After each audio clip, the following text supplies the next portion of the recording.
Hello and welcome to the Alliance of Independent Authors Beginner Self-Publishing Advice podcast. I am Dan Parsons, ALLi's marketing manager, and today, again, I'm here with Melissa Addey, who is ALLi's campaign manager. Hello. And today we are going to be talking about creating an imprint, which I know is a very, it's a bit of a topic that people don't really understand because it sounds very complicated, but it's quite necessary and it's actually a lot simpler than people think. Today we're going to be talking a bit about how you would create an imprint, why it would be important, why you would create a smoother business for you, and then a little bit about the legal and financial paperwork that would be involved, which there's not actually a lot.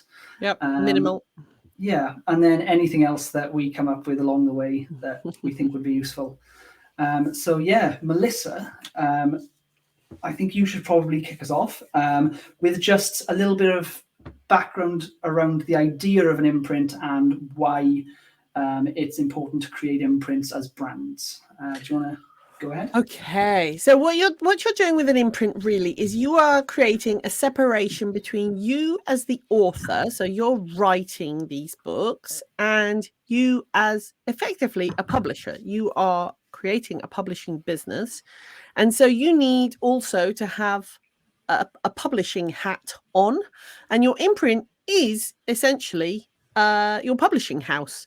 So when you look at your average book that's been traditionally published, one of the things you immediately see on the spine is a little logo at the bottom. So you'll normally see the title, the author's name, and a logo. The logo belongs to the publisher, and on the back you'll then see probably their logo, their name, probably a website, that kind of thing. And so that is the publishing house that has published that book. Now, you as an indie author, as a self-published author, you are creating a publishing business, and as such, it's useful for you to have an imprint name. And that means your publishing name, which isn't your name as the author. If you don't have this, when you go on to the various distribution platforms, which we'll come on to next time, and things like when you buy your ISBNs, which we'll come on to later today, you'll be asked, who is the publisher? And if you just put your name, the book will just have your name on, or the distribution platform on as the publisher. And you don't really want that because it's not as professional. It immediately tells you the book has been self-published. I can tell a book's been self-published really fast by checking things like that. And it just is a lot more professional to have that separation between you as the author, your creative part of the business, and you as the publisher, the business element. Yeah. One of the easiest ways to find this out is if you go on a book sales page on a retailer website. Typically, if you scroll down to the detail-y bit at the bottom on Amazon or Kobo or Barnes & Noble, something like that, they'll show you the author name as the publisher, and usually that's when you know that it's self-published, which it doesn't really make a huge difference to readers generally because a lot of them won't even notice, but the ones that do notice and have some slight anxiety around going with untrusted authors that are running their own imprints, for them it could be an issue. So separating yourself, it looks like you're a bigger team and you're more professional, you've got representation, even though it's all you. Yeah. And it helps you to think about, this is a business. And so that is my business side. This is my creative side. And understanding that allows you much more quickly to think of them as two separate things, to start treating your accounts separately, all of that. You can start thinking about my imprint, my publishing house. Now, you can call your imprint anything you want. I suggest not Penguin or just have a little check before you go blithely putting a name on there. Pick a name that A, is not your name, B, is not the name of one of your books. So I remember seeing an author and they basically chosen an element of their first book's name as their imprint name. And I remember thinking, of course, now this first book is the whole world to you. But when you've written 5, 10, 15, 20 of them, this will no longer fit and it will be awkward for you. And it's drawing attention to your first book all the time. It's same not thing separate with enough. websites as well, where they'll name the website after their series or something, and then they move on to 3 series later, and it doesn't make sense anymore. Yeah, exactly. So think of a nice, simple name that sounds like a publishing house. Check that it does not belong to someone else, especially in your field of publishing. Don't overthink it. I meet people sometimes, and because of the sort of the panic of getting ready to publish for the first time, they overthink things, so they'll spend another month thinking about that. It's like, no, just something simple. Mine is letterpress publishing. I like the old letterpresses, the way they used to type things. I like that look. And I just picked that as a name, checked no one else had it in my field. And then I made a little logo for it, which I also recommend. Again, don't go mental and spend months sorting this out. You can go onto Canva, you can make yourself a nice little simple logo very easily, very quickly. And then what you can do with that is you can be putting that on the spine of your book, which again makes it look more professional, on the back of your book, which again makes it look more professional. Yeah, one little tip I will say is obviously you want to make sure there are no other publishing companies with the same name as yours, but also it helps to check that there are no other businesses in general with the same name as your business that you want to create.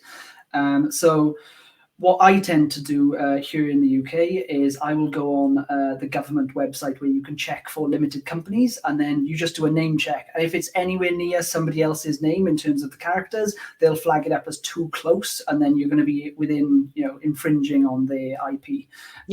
So you don't need to create a limited company or anything, but it just helps to track other limited companies to see if there's already a record of a business that sounds exactly like yours, because otherwise you could step on someone's toes and it's going to cause you problems further down the road. And think of it that you wouldn't want someone to tread on your toes, you don't tread on someone else's. Even Googling will show you pretty quick, does that thing exist or not? And one of the things you can do then is protect it a little bit. You don't need to set up a whole company. You can think about that later on if you wish and take advice on that.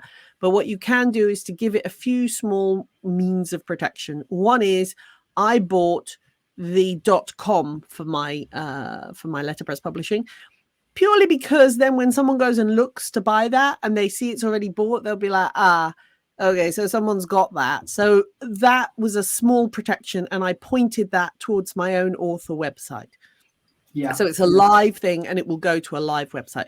That's one protection. The next protection is, as I said, if you make a logo and then you put that on your paperbacks, and even on the inside of your Verso page, your copyright page, that again is a protection, because I could go back, find you a book that was printed in 2015 and go, I've been using that name and that logo since 2015. So again, you're just able to show that little bit of protection, that little bit of usage. Create a paper trail. I can see that we've had a little comment on the side here that somebody, and I quite like this idea, writes historical fiction, and they took the names of their English teacher and their history teacher from school and then created a publisher that way. That's quite nice. That is too cute. I like that a lot. That's a very nice tribute. I hope you then showed it to them as well, because that is a very kindly tribute and a good idea. It is a very good idea. So in terms of protecting yourself then, yes, you can do, you can buy the domain, you can get the paperback printed with the logo on and all the rest of it, which is all excellent for a paper trail. If you wanted to, you can go a step further and incorporate, which this is the legal side of it. You can either get a limited company in the UK, or if you're in the US, there's an LLC. There are lots of other business structures, but we are not experts in that field, so we would always encourage you to seek legal advice. It also helps if you've set up a bank account, whether you've incorporated or not, just for the business, with the business name attached. So you know that it encourages that financial separation. You see yourself as a different entity to the business. And you start separating it out and making sure that the money coming in is also paying for the stuff going out as quickly as possible. If you've got you've got aspirations of potentially rolling out merchandise, which is a little bit advanced for this podcast, but just thinking ahead, some people also like to possibly think about getting a trademark, because that will allow you to do business in different territories and things without worrying about somebody else taking on your guise of your intellectual property and sort of, making it difficult for you to trade. But yeah, those are advanced things. You don't need to incorporate and you don't need to trademark. You just need to do the basic stuff, printed on the book and things like that. Yeah. So and that's a good place to start now when you're putting out your first book. And then as you go on, you can consider whether you want to get into more complicated things. But from a starting point, that is a nice, simple, but important thing to do. Yeah. Now, once you've created a brand, it's quite nice to look at how you're going to use that business, which is separate to you as an author, within the wider context of the book trade. So, Melissa, do you want to give a little overview on how the book trade works in general, so that we can contextualize an imprint within the greater scope? Yeah. So, I mean, to be fair, most readers, if you said, if they said, I've just finished this fantastic book, and you say, great, who was the publisher? They're like, I don't know. That's not something they often think about. Yeah. I don't think about it. And, I'm in the business. So that's an important thing to understand. But most publishers, work with, they've got their own big publishing name, and then they'll normally have quite a number of imprints, often focusing on particular genres or particular areas of expertise. They might want to have books that are very commercial, or they might want to have very literary books and those sorts of things. And they'll divide up, if you like, their catalogue into those different areas. Yes. Now, within the book trade, everybody uses ISBNs. So that's an International Standard Book Number, which records the movements of those books. And each book is registered, if you like, to the imprint name. So when you go and buy your first ISBNs, it will say, and who is the publisher for this? And you will put in your imprint name, and therefore it will be registered to that imprint. And this is another way of protecting your imprint, because you'll be able to say, well, I was buying ISBNs for it back in whatever year you were doing that in. And that is a way of showing that is and when you buy these, you typically buy them from a national broker. So there are there are agencies all over the world that together collectively manage the ISBN system. And depending on the country you live in, sometimes you have to pay, sometimes you get them for free. Here in the UK, I think it's quite expensive for one ISBN, but then you get bulk purchases, so everything gets cheaper the more you buy. But it is expensive. Canada, lucky things, have them for free. They come up a lot for this. So the thing with ISBNs is you get one ISBN per format. So this is important. You don't want to use the same 13-digit ISBN across all of your formats. They need to be one per format. So if you've got an ebook, a paperback, a large print, a hardback, an audiobook, all of the same book, that's 5 different ISBNs. And if you drastically update one of those and completely change the page count and everything, then you will need to give it a new ISBN and discard the old one. It's a bit like phone numbers. You get rid of them and nobody else can touch them in theory until they get recycled years later. So the ISBNs, the important thing is to understand they are from the reader's perspective. When the reader says, I want the ebook of, your book, whatever, they want that book, that title, in that format. If you then sent them the paperback, they would be very cross because they didn't want that. They wanted the ebook. And it also takes into account the language. So if you sent them the Italian version when they ask for the English version, again, that is a different format. So if you always think about, is the reader getting the thing they specifically asked for?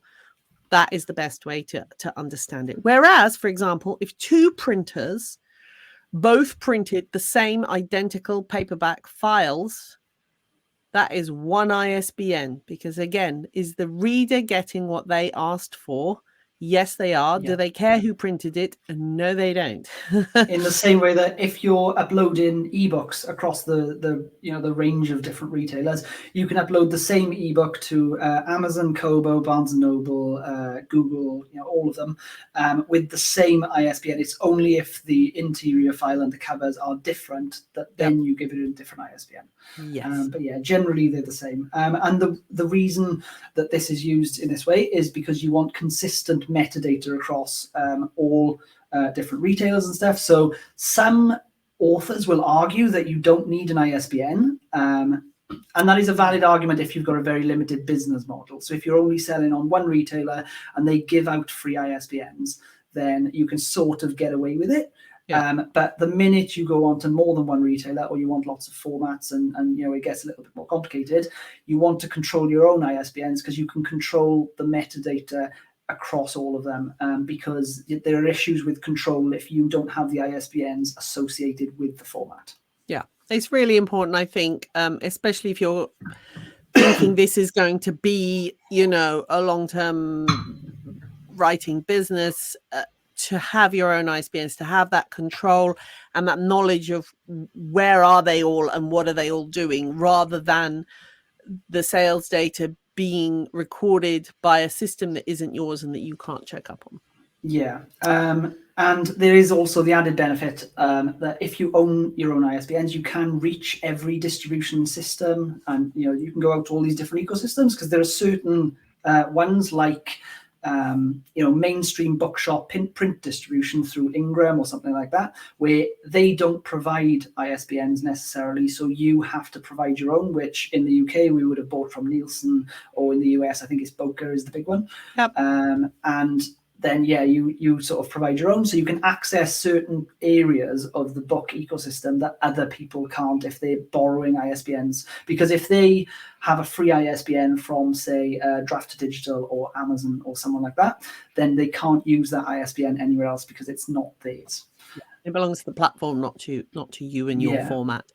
And quickly, because we mentioned Ingram there, just an odd stumbling block that they have, which is if you upload your paperback to, let's say, Amazon to start with, and then you take the exact same paperback, which should have the same ISBN, and try and implement it on Ingram's system, they will say that ISBN is already in use. And it's no good you saying, yes, I know it's an identical product, I want you to print it as well. Their whole system just, for some reason, has a stumbling block over that. So a lot of people have stumbled over that, including me. And it's no point arguing with them that you are correct, that the same ISBN should be used. They won't accept that. So there's two possible workarounds there. One is you start with Ingram, upload the paperback, give them the ISBN, then take the same ISBN and go over and upload it on Amazon, and that will be fine. Or you do what I do, which is where I go, okay, I'm going to regard them as two different things. I'm going to regard the one that's on Amazon as my main paperback, and the one that's on Ingram, I'm regarding that as a different kind of distribution. It isn't, but that's how I'm regarding it.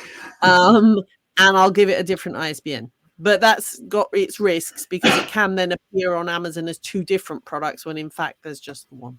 Yeah, so and the problem with this is a little bit advanced, but it's nice to know in advance just because it's nice to dream. If you're doing a big, what's called a letters run, when you're running for the New York Times bestseller list or the USA Today bestseller list, if you've got the same book in the same format but with two different ISBNs, they count those as two different products. So if the sales of both on different platforms were combined, you may get to number 3 on the New York Times bestseller list, and you've done very well. But if they're split, you may end up at number 7 and number 10, and you'll never get into that higher echelon of placements. So this is why ISBNs are really important, and you want to keep everything consistent across the board. Yeah. So just be aware when you're setting that up, it's not you that's gone mad, it's their system, which has just got this odd glitch, and think about it in advance. Yes. So yeah, now that we've talked about the wider context, how would we set up a book and prep it for sale to try and get it into this system? Okay, so as you're preparing the interior, you want to think about having those imprint details inside. So I already mentioned the copyright page. That would be a good place for you to mention copyright, whatever it is, 2023, letterpress publishing. So you would have your imprint name in there. So it's being mentioned there. And you might have, for example, if you had a website for it, you might mention the website in there as well, either at the front or the back, depending where you want to send people to. So that might be an important thing. You might add the logo and that kind of thing. And you could also add the ISBNs for different formats. So in the interiors of mine, it will say paperback, audiobook, ebook, and it will have the ISBNs for those different things. Because if you love ebooks and you read an ebook and then your friend wants to order that book from their local bookshop, you can give them the ISBN and they can go order that. Or if you'd really like them to stock it in your local library, that ISBN is the one that they should be ordering in. Yes, I heard of a story a few years ago when I used to work in bookselling, where I think it was when the last Harry Potter book came out or something. Everyone wanted a particular format, and there was one bookshop manager who'd learned the 13-digit ISBN for the last Harry Potter book off the top of his head, so he could just type it in and order it for people, because it gives you the exact product that you want. So sometimes booksellers will bring out, or publishers will bring out new editions of books that have got slightly different covers and they don't match the rest of your series. But if you know the exact ISBN you want because it matches the rest of your series, then you can buy the exact copy rather than accidentally buy one that doesn't match and it looks odd on your shelf. I just bought a copy of a Terry Pratchett book that had specific content just for Waterstones. So they'd done a version of it that just had special extra bonus content for Waterstones. So that would have had a different ISBN. And you've made it when the bookshop manager learns your ISBN number off. I mean, that is the Deathly Hallows, so that's done well, I heard it went on to do a movie or something. I can't remember. I don't know. But yeah, so one thing that we should mention is on that copyright page, yes, you will want to put the imprint details in there and put the logo and things like that, and possibly the ISBNs for the other formats. And while you will be registering the ISBNs to the imprint, when it comes to copyright, you actually want to attribute the copyright on the copyright page to you as the author. Because if you think, again, going back to the idea of you being an author and then the publisher is a separate identity, as if you're licensing the work to a publisher, you keep copyright, but you license certain publishing rights. Well, you would do that to your own imprint in exactly the same way. So you license to your imprint, you don't give all of the copyright to the imprint. Because if something down the road happened where somebody wanted to buy the imprint off you and it became a publishing company, if you ended up publishing other people and things like that, then your copyright for that book would be lost with the imprint, whereas you would keep the copyright if you assign it to yourself. So this is quite important. I noticed that we've got a comment down here from someone who doesn't really know where to start yet, and he's talking about, can someone take your story and use it to make money without your permission? This sort of ties into the ISBN stuff, because if you've registered a book with your own ISBNs, you've got a paper trail that protects your work. So you've got evidence to suggest that you came up with the work at a certain date. And typically, if someone's stolen your work and you've released it with ISBNs from the start, you've got the first record of that book being in circulation, and you can do things like, take down notices and things like that to stop people from reselling it. But yeah, you may, Nicole, who commented, you may want to look into copyright and intellectual property law. We've got lots of guides on the ALLi website, self-publishingadvice.org, which you can go and check out those different things. Yes, so it's an important part of your paper trail. So that's a useful thing to do. I mean, people worry a lot about their story being taken and the idea. And I always say to them, you and I could give you the same idea as I'm going to write for my next book, and we could sit down and we're going to write two very different books. It's all in the execution. I wouldn't worry so much about the story. I would worry about, when someone actually pirates your existing book, but then that's what the ISBN is part of protecting it. Yeah. Do you know what though? There are a few different caveats to that are both a comfort and not a comfort, depending on your perspective. So one, often when people find that their book has been pirated as an ebook and it's being sold on pirate websites, and I just for people that are not watching the video, I'm doing inverted commas when I'm talking about pirating. They haven't always stolen your ebook. They've just taken the cover image and then they're getting people to download viruses and things like that. So it's a scam. You're not necessarily being pirated. They're just making it look like so that they can get readers' details and things like that. Which that means that your intellectual property isn't being stolen.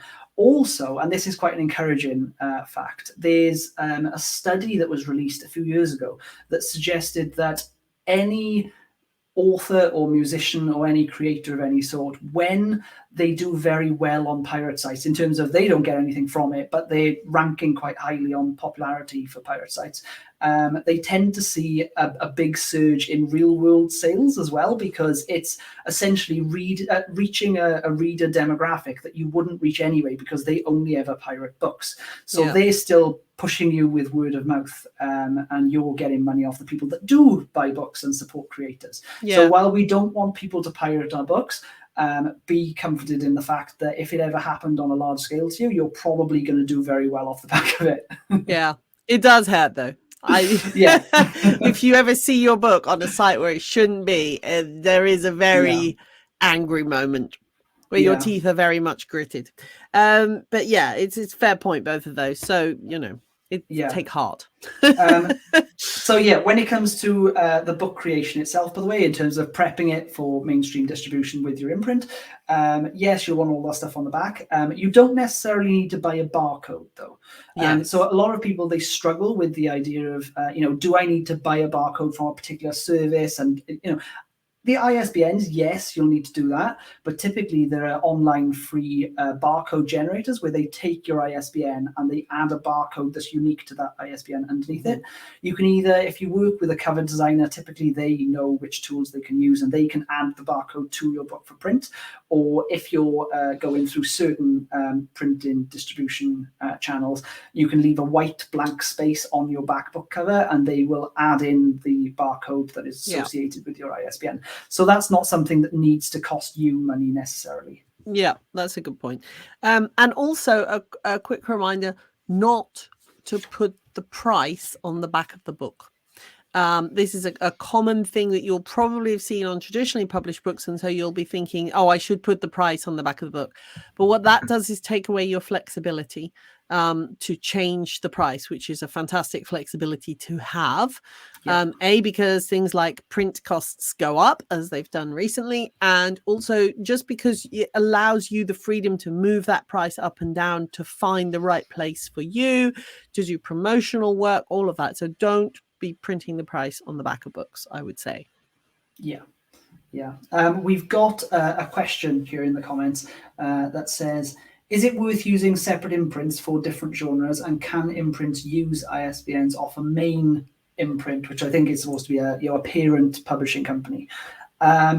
This is not something I've personally done myself. I have worked for companies that have done this, though. And generally, if they've got an imprint, they can just say that they're trading as long as the same person controls the company. Yes, you can do different imprints. If you want different logos to go on different types of books for different genres, that is the way that traditional publishers do it. So I'm not sure which imprints work under Penguin, but Penguin's a huge conglomerate with maybe 50 different imprints.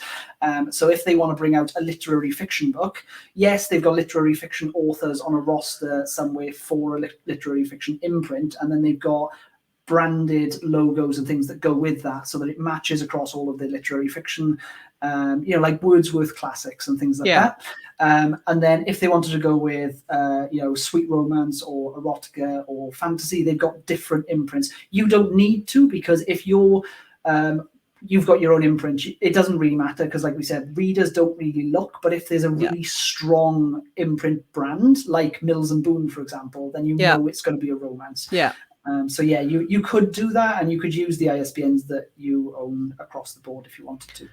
I think I would always say don't overcomplicate things unnecessarily. So first of all, the reader is highly unlikely to be committing your imprint name to memory, so I wouldn't worry about that element of it. And also just think about, it's like when people go, oh, I'll have another pen name because I write something else, and it's like, how bad is it that your readers know what the different things are? I mean, if you're writing hardcore erotica and sweet Christian romance, you might want to think about different pen names. Yeah. But otherwise, try and think about how do you use that same name and keep the complexity of life to a minimum. So on the whole, I would say don't start getting complicated with having loads of imprints. That's something Penguin does and the Big Five do, because they've got loads of employees. They have a lot of different things that they're doing. As one author, I would just have one imprint. Yeah, generally you only ever need one imprint unless you've got a very different brand. But even within the imprint, you can just have different pen names. Ideally, you want one imprint of one pen name, because that makes everything so much simpler and easier. You only have to send one set of newsletters, do one set of branding. Everything is much easier. I'm saying this from experience as someone with potentially 3 pen names. I've got 2 and there's another one, but I may be getting rid of a different one. It's complicated. Don't be. Yeah, try and keep it simple if you can. Yeah. What you will learn as you develop throughout your business journey is you will have made mistakes, but generally you can patch them up, and you can do it that way, and you'll muddle through, and hopefully you've fallen into a genre that is consistent across the board, or you found an umbrella term like speculative fiction and you can do horror and fantasy and things like that. Just do a whole mix of them underneath. I have to tell the story of this super cool author I saw, and she writes both very light, cozy kind of stuff, village life, and kind of quite dark, mythological, historical fiction stuff. And she has this super cool thing on her website. Rather than go different pen names and get all complicated, as soon as you come onto the homepage, it just says, do you want to come to the light side or the dark side? And she just guides you off. And I was like, that is genius, because now I know that you write something else as well, but I'm going to the place that I want to have a look at. Yeah. No, that's true. Right. So once you've followed all of these basic principles, providing you've also had your own local legal advice for your own territory and things like that, and adapted accordingly, you should be ready for having an imprint and professionally looking, branding and all that type of stuff, and be ready for mainstream distribution on all available channels to indies and some small publishers. Absolutely. So now that we're near the end, Melissa, do you have any resources to share with us that people could look for outside of what we've already shared? Yes. So if you want to get into more depth with any of these things, I'm just going to check that I get all my titles right. So on the author imprint, we have 2 pieces. One is a Q&A podcast, which Orna Ross and Michael Laron did. So should you create your own author imprint? Other questions answered. So that was an important one to look up for. That was December 2020. And the other one is, should self-published authors create their own publishing imprints? And that was Debbie Young on the Self-Publishing Advice blog. Your book in bookstores, so that's quite important, because we've been talking about ISBNs, and those are crucial for bookstores. So Debbie Young again wrote that one for us, and that is a really important guide to how to get into bookstores, and ISBNs will be important to that. And using ISBNs as an indie author, which is an ALLi guidebook, and so all of those will give you more details if you need to go into the nitty-gritty of things.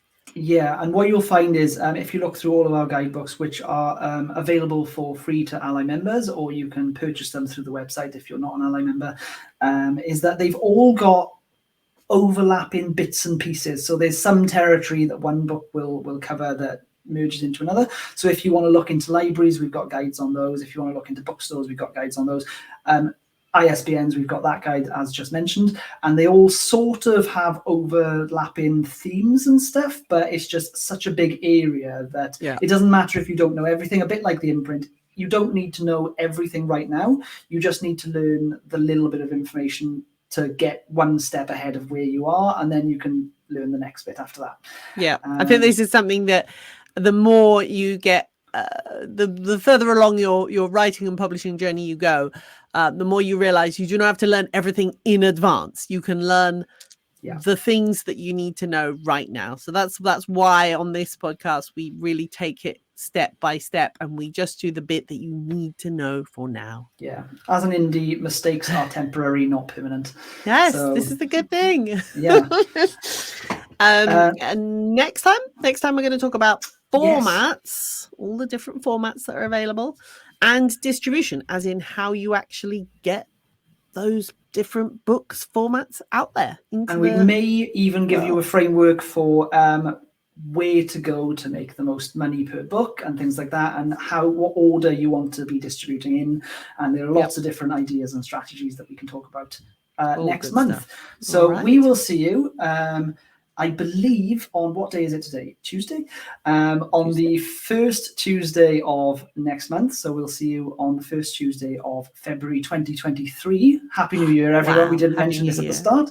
And yeah, so we'll see you again then. All right. Take care. So bye, everyone. Bye.